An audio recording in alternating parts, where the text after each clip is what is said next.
Hello, welcome everyone to the session where we will have a brief introduction about the Snowflake.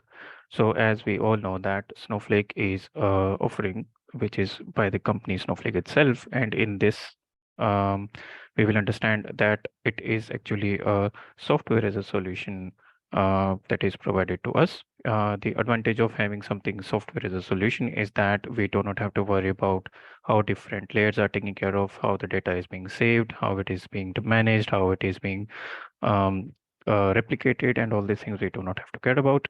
What we have to do care about is that whether I am able to do my work or not.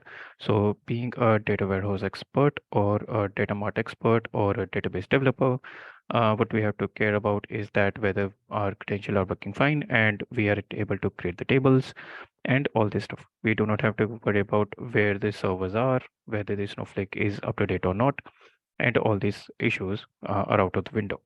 So let us understand the different layers we have in the Snowflake. So the Snowflake is actually designed around a single integrated system.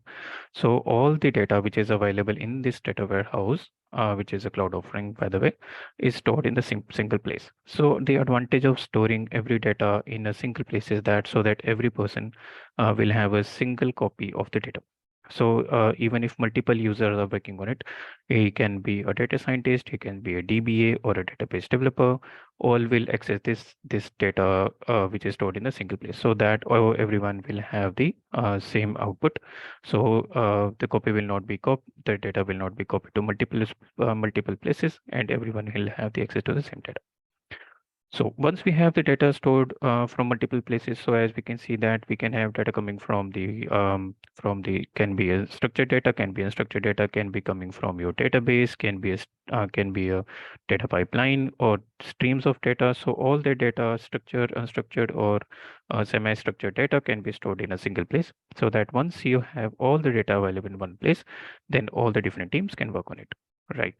So you can have Python developers, you can have different developers, you can have a BI team, you can have AI ML experts working on the single source of data. So above this, what we can see that we have a layer called as virtual warehouses. So virtual warehouses are actually the compute resources. So whatever computation you send to Snowflake are actually done by virtual warehouses. So as you can see that virtual warehouse actually perform the computation tasks.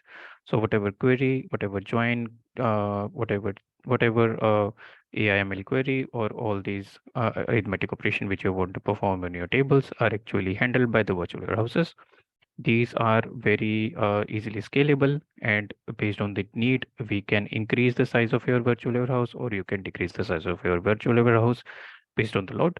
And above that, we have the topmost layer, which is taking care of all the different capabilities so that once you have your database in place, you have the compute resources, then you have something called as different layers, which will take care of the data which is stored here.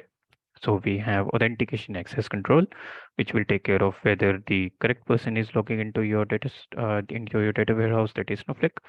You have infrastructure manager, which will take care of the infrastructure of within your Snowflake account, and you have an optimizer, which will optimize the data, which will optimize the incoming queries for your for from the front end, and then you have the transaction manager, which will actually take care of the incoming transactions to your account so that every query is not messed up in between and the transaction is like or the queries are committed once it is complete.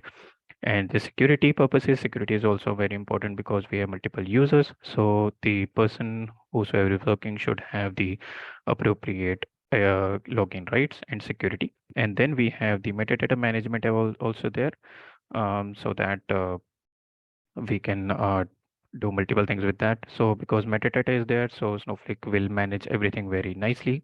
So that is not what has been done and what has not been done to the data.